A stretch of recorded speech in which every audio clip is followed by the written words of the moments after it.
পরিস্থিতি, কখনো এটা ভালো থাকে, আবার কখনো মন্দ হয়ে যায়। কখনো এই পরিস্থিতি আমাদের পক্ষে থাকে, আর কখনো এই পরিস্থিতি অনুযায়ী আমাদের চলতে হয়। কোনো বিকল্প থাকে না। কিন্তু যখনই এই পরিস্থিতি খারাপ হয়ে যায়, তখন কি করা উচিত সেই প্রশ্ন মনে জেগে ওঠে। পরিস্থিতি যখন প্রতিকূল হয়, তখন আমরা কিছু হারালে তা হারিয়ে ফেলি, ঠিক আছে, কিন্তু যা বাকি আছে সেটা আমরা আগলে রাখতে পারি। পরিস্থিতিকে সামলে রাখার চেষ্টা আমরা অবশ্যই করতে পারি, শুধু সেটুকুই আমাদের হাতে রয়েছে। কিন্তু এর থেকেও বড় সমস্যা আছে, অহংকার। কখন প্রবেশ করে আমরা জানতেও পারি না। এই অহংকার আপনাকে বুঝতেও দেবে না যে আপনি সত্যি কিছু হারিয়েছেন। আপনার কিছুই যাবে আসবে না। দেখতে গেলে আকাশের সূর্য নিজের প্রকাশ হারিয়ে ফেলে যখন অন্ধকার ঘনিয়ে আসে। তাহলে আমরা কে হই? ওনার সামনে তো কিছুই নই। এই অহংকার আমাদের দমন করতেই হবে। এটা বিশ্বাস করতে হবে যে এই সমগ্র সৃষ্টিতে আমরা শুধুমাত্র একটা কণা, তার থেকে বেশি আর কিছুই নয়। বিশ্বাস করতে হবে যে আমরা ততটাও বড় নই যে কখনোই কিছুই হারাবো না। এবার যেদিন এই জ্ঞান আপনি আত্মস্থ করে নিজের আচরণ পাল্টাবেন, মনে রাখবেন সেই দিনই অহংকারকে দমন করতে আপনি পথে অগ্রসর হয়ে পড়েছেন। এই অহংকারকে দমন করুন আর আমার সাথে ভালোবেসে বলুন, রাধা রাধা। তালা অনেক পুরনো একটা আবিষ্কার। যবে থেকে এই সংসারে বহুমূল্য বস্তু নির্মিত হয়েছে, তবে থেকেই এই তালা নির্মাণ হয়েছে। তবে থেকে এর ব্যবহার করা হয়েছে, যাতে উচিত সময় এলে পরে আমরা আমাদের বহুমূল্য জিনিসগুলো সুরক্ষিত রাখতে পারি এবং সময় এলে পরে বের করে সেগুলি ব্যবহার করতে পারি। এবার একটা গুরুত্বপূর্ণ তথ্য আছে যেটা জানা অত্যন্ত গুরুত্বপূর্ণ, এবং সেটা হলো যে একটা তালা নির্মাণের পূর্বে তা খোলার যন্ত্র অর্থাৎ তার চাবিটি নির্মাণ করা হয়, এবং এটাই জীবনের খুব বড় একটা শিক্ষা প্রদান করে যায়। আমাদের জীবনে যখনই কোনো সমস্যা আসে, তখন ভয়ভীত হওয়ার কোনো দরকার নেই, কারণ এই প্রকৃতি, এই ঈশ্বর এই সমস্যার সমাধান তথা এর চাবি আগে থেকেই নির্মাণ করে রেখে দিয়েছেন। শুধু দরকার হলো সেই সমস্যার ঊর্ধ্বে উঠে সেই সমাধান খুঁজে বের করা। মানুষ অনেক সময় সমস্যা দেখে ভীত হয়ে পড়েন, চিন্তিত হয়ে পড়েন, নিজের বিবেক হারিয়ে ফেলেন। আপনার শুধু এই মনকে শান্ত করা প্রয়োজন। এই শান্ত মনের সাথে এই সমস্যার নিবারণ খুঁজে নিতে হবে। তাই সমস্যা যতই তীব্র হোক না কেন, ভয় পাওয়ার কোনো প্রয়োজন নেই। পরম শান্ত মনে সমাধান খুঁজে বের করুন। আসুন আমার সাথে ভালোবেসে বলুন, রাধা রাধা। মানুষ বড়ই বিচিত্র প্রাণী।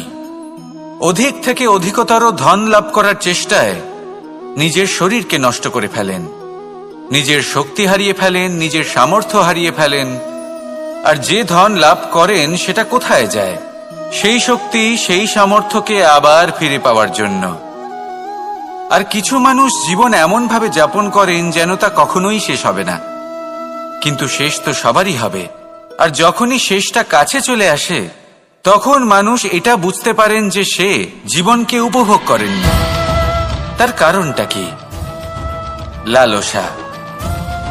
এই লালসা জন্ম দেয় লোভকে, আর এই লোভ জন্ম দেয় আপনারই বিনাশকে।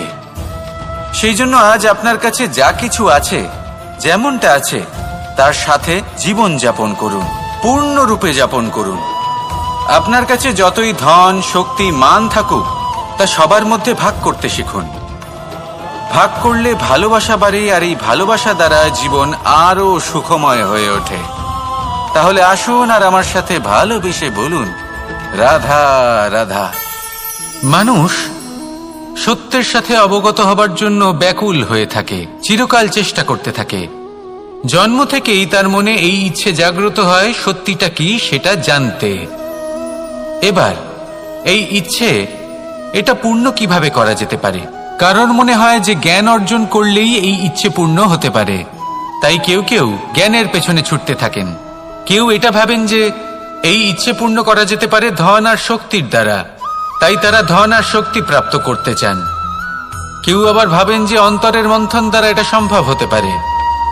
এবার এটাও সত্যি যে মন্থন করলে অমৃত লাভও সম্ভব হতে পারে, কিন্তু তার জন্য এই মন্থন করার জন্য একটা উচিত দিকে অগ্রসর হওয়া প্রয়োজনীয়। উচিত সংযমের দ্বারা সামনে এগোতে হবে, আর কোনো আশা না করে সামনে এগিয়ে যেতে হবে, তবেই এটা সম্ভব হতে পারে। একটা বাদ্যযন্ত্রের কথা ভেবে দেখা যাক। তার থেকে সুর তখনই নির্গত হয় যখন তার তারগুলি ঠিক করে বাঁধা হয়। যদি বেশি বেঁধে ফেলা হয় তাহলে তার ছিঁড়ে যেতে পারে, আর যদি ঢিলে থেকে যায় তাহলে তার থেকে উচিত সুর নির্গত হবে না। একটা অত্যন্ত গুরুত্বপূর্ণ কথা মনে রাখবেন, সত্যকে লাভ করার প্রাথমিক আধার হল অনুশাসন। জীবনে এই অনুশাসন আনুন, সত্য আপনা আপনি আপনার কাছে চলে আসবে, আর এই মন প্রসন্ন হয়ে বলবে রাধা রাধা। জীবনে যখনই কোনো কঠিন কাজ আমাদের সামনে আসে তখন আমরা কারোর না কারোর থেকে সাহায্য চাই, যেটা উচিত।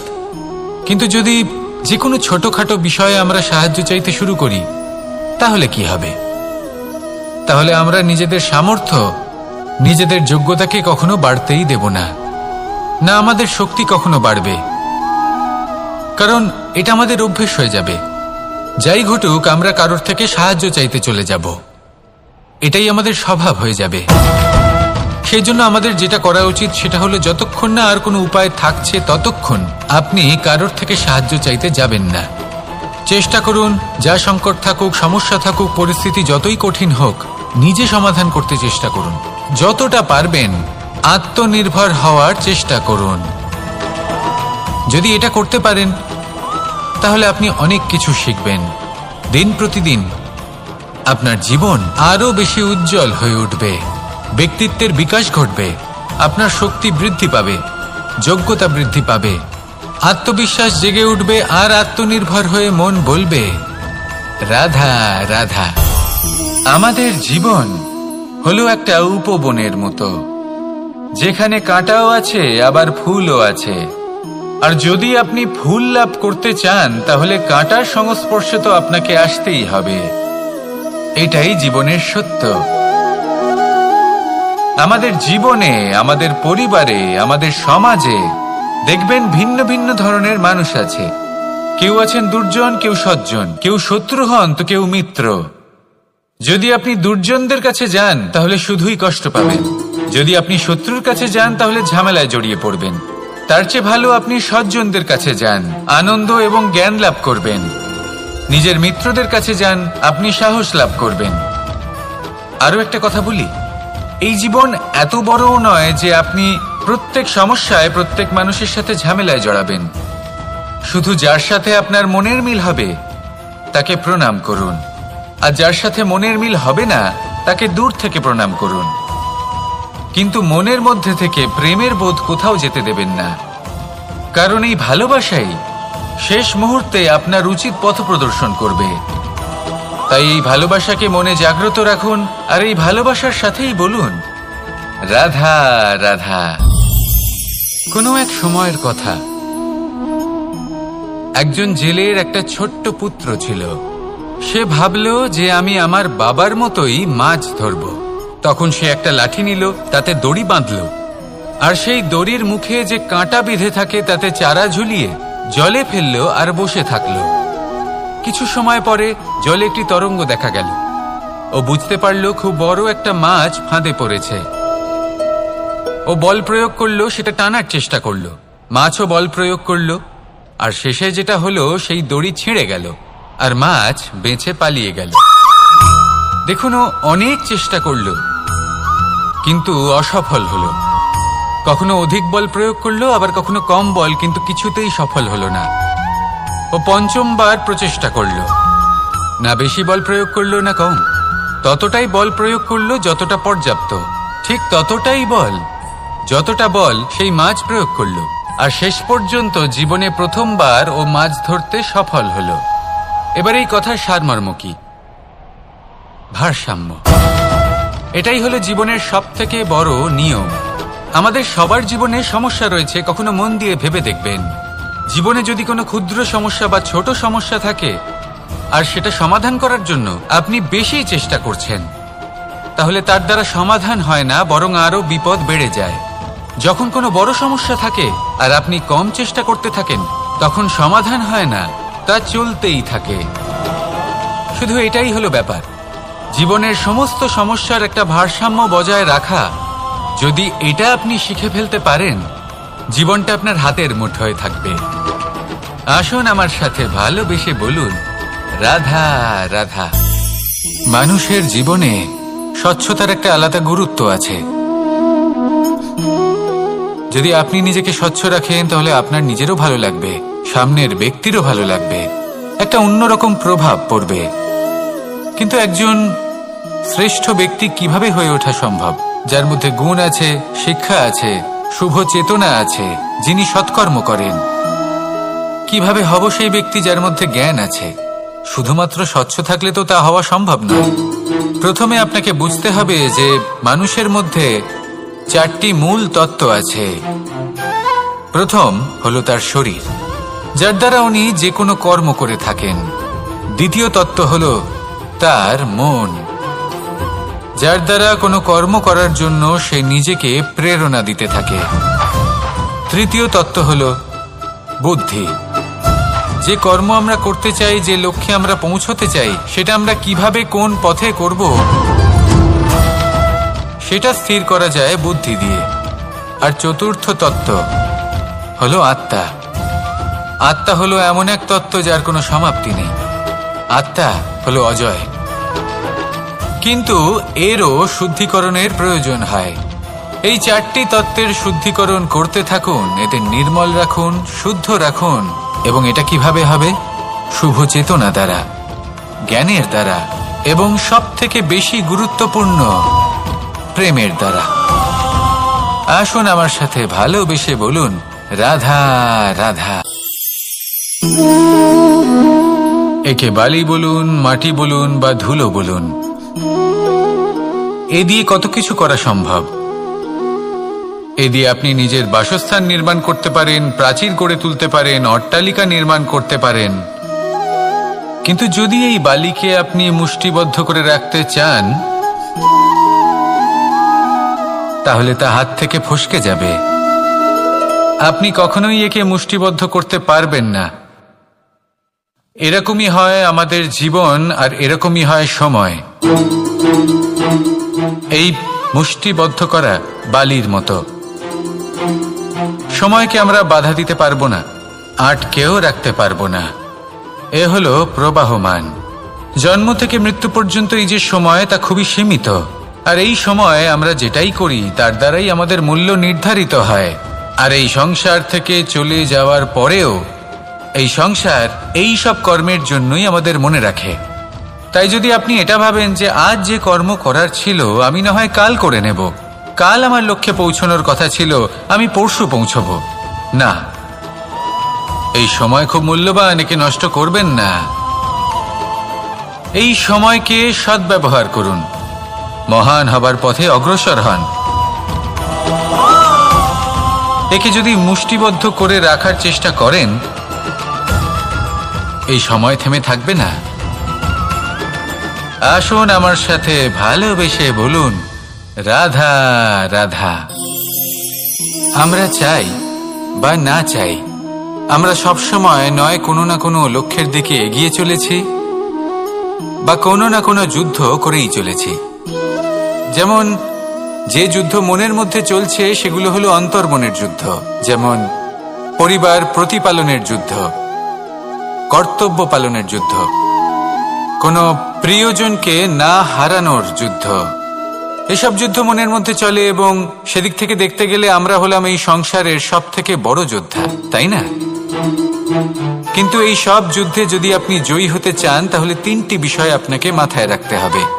প্রথম হলো সেই ব্যক্তি যিনি এই যুদ্ধে পরাজিত হয়েছেন তাকে নিজের থেকে দূরে করে দেবেন না, বরং আপনি তার কাছে যান, তার সাথে কথা বলুন, কথাবার্তা চালান, আলোচনা করুন, তার থেকে পরামর্শ নিন এবং বুঝতে চেষ্টা করুন উনি কি ভুল করেছিলেন এবং সেই ভুল নিজের জীবনে করবেন না। দ্বিতীয়, সেই ব্যক্তি হয়ে চলেছেন। আসুন আমার সাথে ভালোবেসে বলুন, রাধা রাধা। কনক, কি সুন্দর একটা শব্দ। এর অনেকগুলো রূপ রয়েছে, অনেকগুলো অর্থও রয়েছে। প্রথম অর্থ হলো স্বর্ণ, অর্থাৎ সম্পত্তি। দ্বিতীয় অর্থ ধুতুরা, অর্থাৎ গাছের ছোট একটা বীজ যা কিনা অত্যন্ত শক্তিশালী হয়। যদি বেশি মাত্রায় এর প্রয়োগ করা হয় তাহলে এটা বিষময় হয়ে উঠতে পারে। এই হলো সেই ধুতুরা যার প্রয়োগ মহাদেবের পুজোতে করা হয়। এবার প্রশ্ন হলো এটাই যে এই স্বর্ণ এবং এই ধুতুরার মধ্যে মিল কি রয়েছে। মিল হলো এটাই যে এই দুটোই মানুষকে মত্ত করে তোলে।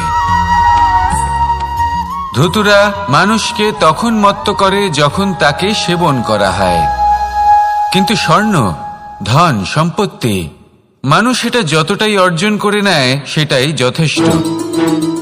এই স্বর্ণ মানুষের ভাবনা চিন্তা করার ক্ষমতাকে বশ করে ফেলে। মানুষ সম্পত্তির লোভে মত্ত হয়ে ওঠে, কারণ যে যত চমৎকারী, যতটা অমূল্য হয় তাকে সামলানো কিন্তু ততটাই কঠিন, তাই না? তাই মনে রাখবেন, ধন, স্বর্ণ, সম্পত্তি এগুলো ধুতুরার থেকেও অনেক বেশি বিষাক্ত হতে পারে। তাই এর ওপর আত্মসংযমের একটা কবচ পরিয়ে রাখবেন এবং বিবেকের শক্তির সাথে এগুলো প্রয়োগ করুন, তবেই কল্যাণ হবে। আসুন আমার সাথে ভালোবেসে বলুন, রাধা রাধা। বাহ, পুষ্পের সুবাস আমার খুব ভালো লাগে। অত্যন্ত সুন্দর হয় এই পুষ্প। এইভাবে চারিদিকে পুষ্প দেখে মন আনন্দিত হয়ে ওঠে। এবার আপনারা ভেবে দেখুন, আমার চারিদিকে পুষ্প নয়, আগুন আছে। তাহলে কি হবে? আমার শরীর কি জ্বলে যাবে না? অবশ্যই জ্বলবে। শরীরকে কি আগুনের তাপ সহ্য করতে হবে না? অবশ্যই সহ্য করতে হবে। এটাই হলো প্রকৃতির নিয়ম। এই নিয়ম কিন্তু আমরা সবাই জানি, কিন্তু আমাদের মধ্যে বেশিরভাগ মানুষ এই বিভ্রান্তি নিয়ে বাঁচি যে এই যে প্রকৃতির নিয়ম তা আমার ওপর প্রযোজ্য নয়। তা কিন্তু নয়। আমাদের চতুর্দিকে এই যে নিসর্গ রয়েছে, আমরা তার কতটা ক্ষতি করি সেটা একবার ভেবে দেখুন। আমরা বনাঞ্চল জ্বালিয়ে দিই, বায়ু দূষিত করি, জল দূষিত করি, প্রাণীদের হত্যা আমরা করি। কেন? এই নিসর্গ আমরা নষ্ট করি, যদিও আমরা জানি যে আমরাও হলাম এই নিসর্গেরই অংশ। এবার দেখুন, শরীরের কোনো অংশে যদি আগুন ধরান, আস্তে আস্তে সমস্ত শরীরও জ্বলে যাবে। সেইভাবেই নিসর্গ যদি নষ্ট হয়ে যায় তাহলে মনুষ্য জাতিও নষ্ট হয়ে যাবে। তাই এই যে নিসর্গ আপনি দেখছেন, যদি নিসর্গ থাকে তাহলেই জীবন থাকবে। আসুন আমার সাথে ভালোবেসে বলুন, রাধা রাধা। পরিস্থিতি কখনো এটা ভালো থাকে, আবার কখনো মন্দ হয়ে যায়। কখনো এই পরিস্থিতি আমাদের পক্ষে থাকে, আর কখনো এই পরিস্থিতি অনুযায়ী আমাদের চলতে হয়। কোনো বিকল্প থাকে না। কিন্তু যখনই এই পরিস্থিতি খারাপ হয়ে যায় তখন কি করা উচিত সেই প্রশ্ন মনে জেগে ওঠে। পরিস্থিতি যখন প্রতিকূল হয় তখন আমরা কিছু হারালে তা হারিয়ে ফেলি, ঠিক আছে, কিন্তু যা বাকি আছে সেটা আমরা আগলে রাখতে পারি। পরিস্থিতিকে সামলে রাখার চেষ্টা আমরা অবশ্যই করতে পারি, শুধু সেটুকুই আমাদের হাতে রয়েছে। কিন্তু এর থেকেও বড় সমস্যা আছে, অহংকার। কখন প্রবেশ করে আমরা জানতেও পারি না। এই অহংকার আপনাকে বুঝতেও দেবে না যে আপনি সত্যি কিছু হারিয়েছেন। আপনার কিছুই যাবে আসবে না। দেখতে গেলে আকাশের সূর্য নিজের প্রকাশ হারিয়ে ফেলে যখন অন্ধকার ঘনিয়ে আসে। তাহলে আমরা কে হই? ওনার সামনে তো কিছুই নই। এই অহংকার আমাদের দমন করতেই হবে। এটা বিশ্বাস করতে হবে যে এই সমগ্র সৃষ্টিতে আমরা শুধুমাত্র একটা কণা, তার থেকে বেশি আর কিছুই নয়। বিশ্বাস করতে হবে যে আমরা ততটাও বড় নই যে কখনোই কিছুই হারাবো না। এবার যেদিন এই জ্ঞান আপনি আত্মস্থ করে নিজের আচরণ পাল্টাবেন, মনে রাখবেন সেই দিনই অহংকারকে দমন করতে আপনি পথে অগ্রসর হয়ে পড়েছেন। এই অহংকারকে দমন করুন আর আমার সাথে ভালোবেসে বলুন, রাধা রাধা। তালা অনেক পুরনো একটা আবিষ্কার। যবে থেকে এই সংসারে বহুমূল্য বস্তু নির্মিত হয়েছে, তবে থেকেই এই তালা নির্মাণ হয়েছে। তবে থেকে এর ব্যবহার করা হয়েছে, যাতে উচিত সময় এলে পরে আমরা আমাদের বহুমূল্য জিনিসগুলো সুরক্ষিত রাখতে পারি এবং সময় এলে পরে বের করে সেগুলি ব্যবহার করতে পারি। এবার একটা গুরুত্বপূর্ণ তথ্য আছে যেটা জানা অত্যন্ত গুরুত্বপূর্ণ, এবং সেটা হলো যে একটা তালা নির্মাণের পূর্বে তা খোলার যন্ত্র অর্থাৎ তার চাবিটি নির্মাণ করা হয়, এবং এটাই জীবনের খুব বড় একটা শিক্ষা প্রদান করে যায়। আমাদের জীবনে যখনই কোনো সমস্যা আসে তখন ভয়ভীত হওয়ার কোনো দরকার নেই, কারণ এই প্রকৃতি, এই ঈশ্বর এই সমস্যার সমাধান তথা এর চাবি আগে থেকেই নির্মাণ করে রেখে দিয়েছেন। শুধু দরকার হলো সেই সমস্যার ঊর্ধ্বে উঠে সেই সমাধান খুঁজে বের করা। মানুষ অনেক সময় সমস্যা দেখে ভীত হয়ে পড়েন, চিন্তিত হয়ে পড়েন, নিজের বিবেক হারিয়ে ফেলেন। আপনার শুধু এই মনকে শান্ত করা প্রয়োজন। এই শান্ত মনের সাথে এই সমস্যার নিবারণ খুঁজে নিতে হবে। তাই সমস্যা যতই তীব্র হোক না কেন, ভয় পাওয়ার কোনো প্রয়োজন নেই। পরম শান্ত মনে সমাধান খুঁজে বের করুন। আসুন আমার সাথে ভালোবেসে বলুন, রাধা রাধা। মানুষ বড়ই বিচিত্র প্রাণী। অধিক থেকে অধিকতর ধন লাভ করার চেষ্টায় নিজের শরীরকে নষ্ট করে ফেলেন, নিজের শক্তি হারিয়ে ফেলেন, নিজের সামর্থ্য হারিয়ে ফেলেন। আর যে ধন লাভ করেন সেটা কোথায় যায়? সেই শক্তি, সেই সামর্থ্যকে আবার ফিরে পাওয়ার জন্য। আর কিছু মানুষ জীবন এমন ভাবে যাপন করেন যেন তা কখনোই শেষ হবে না, কিন্তু শেষ তো সবারই হবে। আর যখনই শেষটা কাছে চলে আসে, তখন মানুষ এটা বুঝতে পারেন যে সে জীবনকে উপভোগ করেননি। তার কারণটা কি? লালসা। এই লালসা জন্ম দেয় লোভকে, আর এই লোভ জন্ম দেয় আপনারই বিনাশকে। সেই জন্য আজ আপনার কাছে যা কিছু আছে, যেমনটা আছে তার সাথে জীবন যাপন করুন, পূর্ণরূপে যাপন করুন। আপনার কাছে যতই ধন, শক্তি, মান থাকুক, তা সবার মধ্যে ভাগ করতে শিখুন। ভাগ করলে ভালোবাসা বাড়ে, আর এই ভালোবাসা দ্বারা জীবন আরো সুখময় হয়ে ওঠে। তাহলে আসুন আর আমার সাথে ভালোবেসে বলুন, রাধা রাধা। মানুষ সত্যের সাথে অবগত হবার জন্য ব্যাকুল হয়ে থাকে, চিরকাল চেষ্টা করতে থাকে। জন্ম থেকেই তার মনে এই ইচ্ছে জাগ্রত হয় সত্যিটা কি সেটা জানতে। এবার এই ইচ্ছে, এটা পূর্ণ কিভাবে করা যেতে পারে? কারণ মনে হয় যে জ্ঞান অর্জন করলেই এই ইচ্ছে পূর্ণ হতে পারে। তাই কেউ কেউ জ্ঞানের পেছনে ছুটতে থাকেন। কেউ এটা ভাবেন যে এই ইচ্ছে পূর্ণ করা যেতে পারে ধন আর শক্তির দ্বারা, তাই তারা ধন আর শক্তি প্রাপ্ত করতে চান। কেউ আবার ভাবেন যে অন্তরের মন্থন দ্বারা এটা সম্ভব হতে পারে। এবার এটাও সত্যি যে মন্থন করলে অমৃত লাভও সম্ভব হতে পারে, কিন্তু তার জন্য এই মন্থন করার জন্য একটা উচিত দিকে অগ্রসর হওয়া প্রয়োজনীয়। উচিত সংযমের দ্বারা সামনে এগোতে হবে, আর কোনো আশা না করে সামনে এগিয়ে যেতে হবে, তবেই এটা সম্ভব হতে পারে। একটা বাদ্যযন্ত্রের কথা ভেবে দেখা যাক। তার থেকে সুর তখনই নির্গত হয় যখন তার তারগুলি ঠিক করে বাঁধা হয়। যদি বেশি বেঁধে ফেলা হয় তাহলে তার ছিঁড়ে যেতে পারে, আর যদি ঢিলে থেকে যায় তাহলে তার থেকে উচিত সুর নির্গত হবে না। একটা অত্যন্ত গুরুত্বপূর্ণ কথা মনে রাখবেন, সত্যকে লাভ করার প্রাথমিক আধার হল অনুশাসন।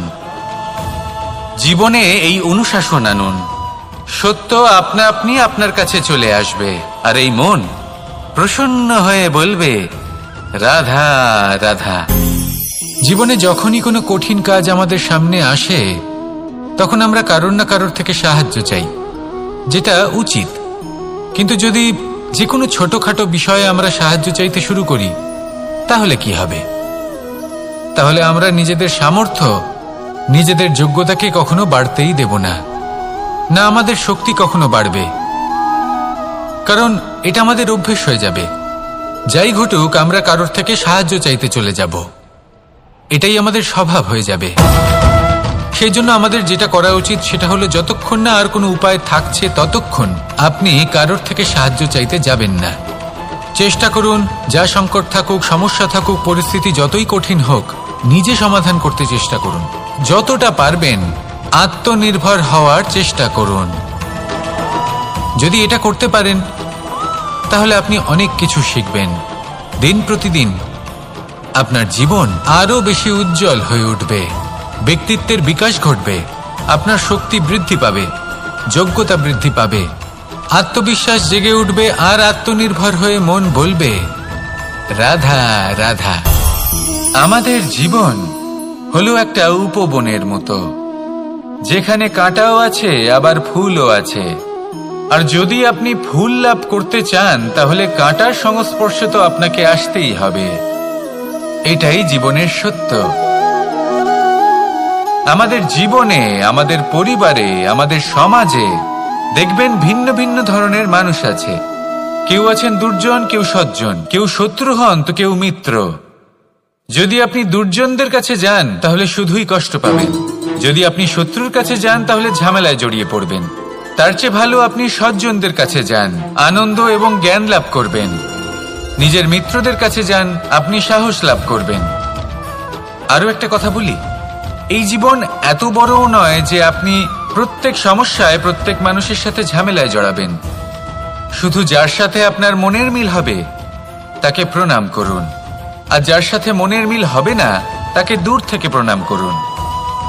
কিন্তু মনের মধ্যে থেকে প্রেমের বোধ কোথাও যেতে দেবেন না, কারণ এই ভালোবাসাই শেষ মুহূর্তে আপনার উচিত পথ প্রদর্শন করবে। তাই এই ভালোবাসাকে মনে জাগ্রত রাখুন, আর এই ভালোবাসার সাথেই বলুন, রাধা রাধা। কোনো এক সময়ের কথা, একজন জেলের একটা ছোট্ট পুত্র ছিল। সে ভাবল যে আমি আমার বাবার মতোই মাছ ধরব। তখন সে একটা লাঠি নিল, তাতে দড়ি বাঁধল, আর সেই দড়ির মুখে যে কাঁটা বিঁধে থাকে তাতে চারা ঝুলিয়ে জলে ফেলল আর বসে থাকল। কিছু সময় পরে জলে একটি তরঙ্গ দেখা গেল। ও বুঝতে পারল খুব বড় একটা মাছ ফাঁদে পড়েছে। ও বল প্রয়োগ করলো, সেটা টানার চেষ্টা করলো, মাছও বল প্রয়োগ করলো, আর শেষে যেটা হলো সেই দড়ি ছিঁড়ে গেল আর মাছ বেঁচে পালিয়ে গেল। দেখুন, ও অনেক চেষ্টা করলো কিন্তু অসফল হলো। কখনো অধিক বল প্রয়োগ করলো, আবার কখনো কম বল, কিন্তু কিছুতেই সফল হলো না। ও পঞ্চমবার প্রচেষ্টা করলো, না বেশি বল প্রয়োগ করলো না কম, ততটাই বল প্রয়োগ করলো যতটা পর্যাপ্ত, ঠিক ততটাই বল, যতটা বল সেই মাছ প্রয়োগ করলো, আর শেষ পর্যন্ত জীবনে প্রথমবার ও মাছ ধরতে সফল হলো। এবার এই কথার সারমর্ম কি? ভারসাম্য। এটাই হলো জীবনের সবথেকে বড় নিয়ম। আমাদের সবার জীবনে সমস্যা রয়েছে, কখনো মন দিয়ে ভেবে দেখবেন। জীবনে যদি কোনো ক্ষুদ্র সমস্যা বা ছোট সমস্যা থাকে আর সেটা সমাধান করার জন্য আপনি বেশি চেষ্টা করছেন, তাহলে তার দ্বারা সমাধান হয় না, বরং আরো বিপদ বেড়ে যায়। যখন কোনো বড় সমস্যা থাকে আর আপনি কম চেষ্টা করতে থাকেন, তখন সমাধান হয় না, তা চলতেই থাকে। শুধু এটাই হলো ব্যাপার।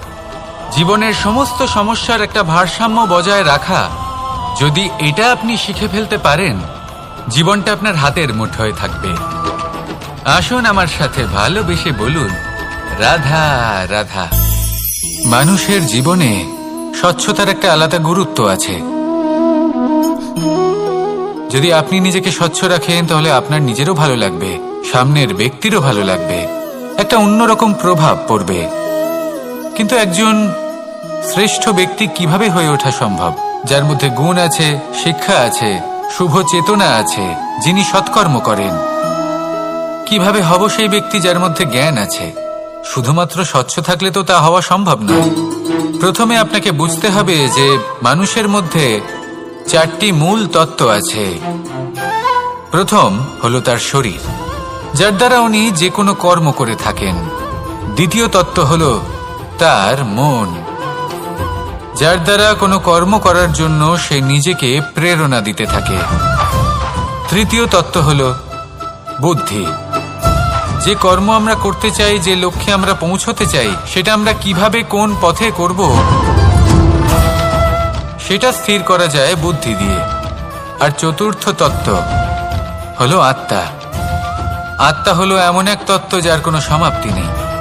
আত্মা হলো অজয়, কিন্তু এরও শুদ্ধিকরণের প্রয়োজন হয়। এই 4টি তত্ত্বের শুদ্ধিকরণ করতে থাকুন, এদের নির্মল রাখুন, শুদ্ধ রাখুন। এবং এটা কিভাবে হবে? শুভ চেতনা দ্বারা, জ্ঞানের দ্বারা, এবং সবথেকে বেশি গুরুত্বপূর্ণ প্রেমের দ্বারা। আসুন আমার সাথে ভালোবেসে বলুন, রাধা রাধা। একে বালি বলুন, মাটি বলুন বা ধুলো বলুন, এ দিয়ে কত কিছু করা সম্ভব। এ দিয়ে আপনি নিজের বাসস্থান নির্মাণ করতে পারেন, প্রাচীর গড়ে তুলতে পারেন, অট্টালিকা নির্মাণ করতে পারেন। কিন্তু যদি এই বালিকে আপনি মুষ্টিবদ্ধ করে রাখতে চান, তাহলে তা হাত থেকে ফসকে যাবে। আপনি কখনোই একে মুষ্টিবদ্ধ করতে পারবেন না। এরকমই হয় আমাদের জীবন, আর এরকমই হয় সময়। এই মুষ্টিবদ্ধ করা বালির মতো। সময়কে আমরা বাধা দিতে পারবো না, আটকেও রাখতে পারবো না। এ হলো প্রবাহমান।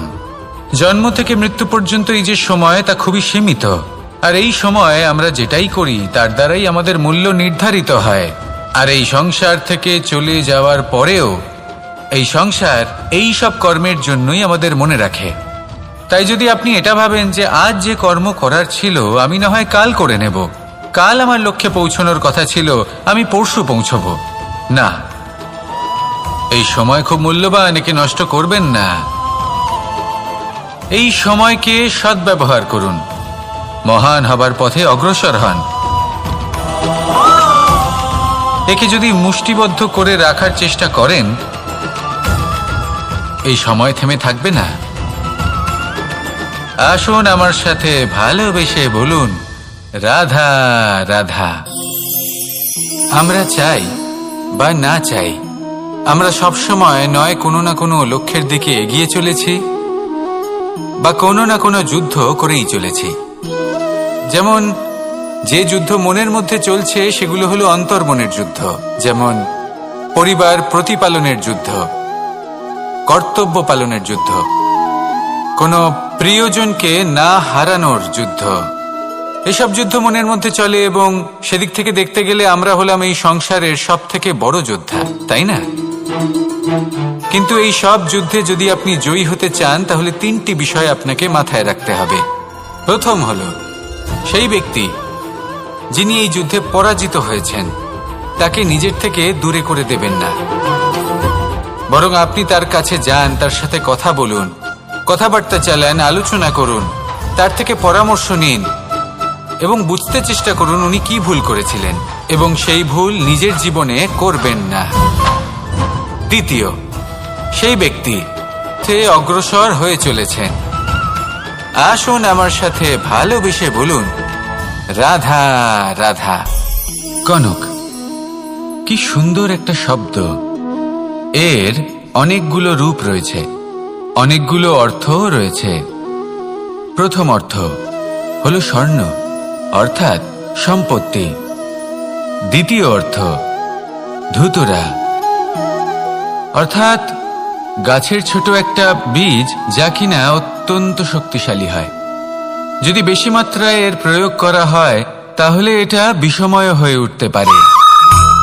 এই হলো সেই ধুতুরা যার প্রয়োগ মহাদেবের পুজোতে করা হয়। এবার প্রশ্ন হলো এটাই যে এই স্বর্ণ এবং এই ধুতুরার মধ্যে মিল কি রয়েছে? মিল হলো এটাই যে এই দুটোই মানুষকে মত্ত করে তোলে। ধূতুরা মানুষকে তখন মত্ত করে যখন তাকে সেবন করা হয়, কিন্তু স্বর্ণ, ধন, সম্পত্তি মানুষ এটা যতটাই অর্জন করে নেয় সেটাই যথেষ্ট। এই স্বর্ণ মানুষের ভাবনা চিন্তা করার ক্ষমতাকে বশ করে ফেলে। মানুষ সম্পত্তির লোভে মত্ত হয়ে ওঠে, কারণ যে যত চমৎকারী, যতটা অমূল্য হয় তাকে সামলানো কিন্তু ততটাই কঠিন, তাই না? তাই মনে রাখবেন, ধন, স্বর্ণ, সম্পত্তি এগুলো ধুতুরার থেকেও অনেক বেশি বিষাক্ত হতে পারে। তাই এর ওপর আত্মসংযমের একটা কবচ পরিয়ে রাখবেন এবং বিবেকের শক্তির সাথে এগুলো প্রয়োগ করুন, তবেই কল্যাণ হবে। আসুন আমার সাথে ভালোবেসে বলুন, রাধা রাধা। বাহ, পুষ্পের সুবাস আমার খুব ভালো লাগে। অত্যন্ত সুন্দর হয় এই পুষ্প। এইভাবে চারিদিকে পুষ্প দেখে মন আনন্দিত হয়ে ওঠে। এবার আপনারা ভেবে দেখুন, আমার চারিদিকে পুষ্প নয়, আগুন আছে। তাহলে কি হবে? আমার শরীর কি জ্বলে যাবে না? অবশ্যই জ্বলবে। শরীরকে কি আগুনের তাপ সহ্য করতে হবে না? অবশ্যই সহ্য করতে হবে। এটাই হলো প্রকৃতির নিয়ম। এই নিয়ম কিন্তু আমরা সবাই জানি, কিন্তু আমাদের মধ্যে বেশিরভাগ মানুষ এই বিভ্রান্তি নিয়ে বাঁচি যে এই যে প্রকৃতির নিয়ম তা আমার ওপর প্রযোজ্য নয়। তা কিন্তু নয়। আমাদের চতুর্দিকে এই যে নিসর্গ রয়েছে, আমরা তার কতটা ক্ষতি করি সেটা একবার ভেবে দেখুন। আমরা বনাঞ্চল জ্বালিয়ে দিই, বায়ু দূষিত করি, জল দূষিত করি, প্রাণীদের হত্যা আমরা করি। কেন? এই নিসর্গ আমরা নষ্ট করি, যদিও আমরা জানি যে আমরাও হলাম এই নিসর্গেরই অংশ। এবার দেখুন, শরীরের কোনো অংশে যদি আগুন ধরান, আস্তে আস্তে সমস্ত শরীরও জ্বলে যাবে। সেইভাবেই নিসর্গ যদি নষ্ট হয়ে যায়, তাহলে মনুষ্য জাতিও নষ্ট হয়ে যাবে। তাই এই যে নিসর্গ আপনি দেখছেন, এই পুষ্প, এই বৃক্ষ, বায়ু, জল, এদের সকলকে রক্ষা করুন, নষ্ট নয়। মনে রাখবেন, যদি নিসর্গ থাকে মানুষ থাকবে, যদি নিসর্গ থাকে তাহলেই জীবন থাকবে। আসুন আমার সাথে ভালোবেসে বলুন, রাধা রাধা। পরিস্থিতি কখনো এটা ভালো থাকে, আবার কখনো মন্দ হয়ে যায়। কখনো এই পরিস্থিতি আমাদের পক্ষে থাকে, আর কখনো এই পরিস্থিতি অনুযায়ী আমাদের চলতে হয়। কোনো বিকল্প থাকে না। কিন্তু যখনই এই পরিস্থিতি খারাপ হয়ে যায়, তখন কি করা উচিত সেই প্রশ্ন মনে জেগে ওঠে। পরিস্থিতি যখন প্রতিকূল হয়, তখন আমরা কিছু হারালে তা হারিয়ে ফেলি, ঠিক আছে, কিন্তু যা বাকি আছে সেটা আমরা আগলে রাখতে পারি। পরিস্থিতিকে সামলে রাখার চেষ্টা আমরা অবশ্যই করতে পারি, শুধু সেটুকুই আমাদের হাতে রয়েছে। কিন্তু এর থেকেও বড় সমস্যা আছে, অহংকার। কখন প্রবেশ করে আমরা জানতেও পারি না। এই অহংকার আপনাকে বুঝতেও দেবে না যে আপনি সত্যি কিছু হারিয়েছেন। আপনার কিছুই যাবে আসবে না।